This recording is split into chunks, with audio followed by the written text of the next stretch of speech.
grabe, ha? Umaalingasaw kaagad yung umaalingasaw kaagad yung bango niya. Grabe naman tong perfume na to. Bukod sa sealed na ng bubble wrap. Tingnan nyo, guys. Meron pang karton. Talagang very safe makakarating yung package nyo kapag umorder nga po kayo ng perfume nila. And grabe, as in, wow na wow po.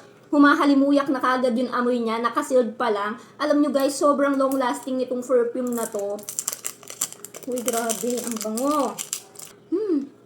Ito yung ganitong gusto kong scent na pambabae. Yung cucumber melon scent, guys. Ang bango nito, guys.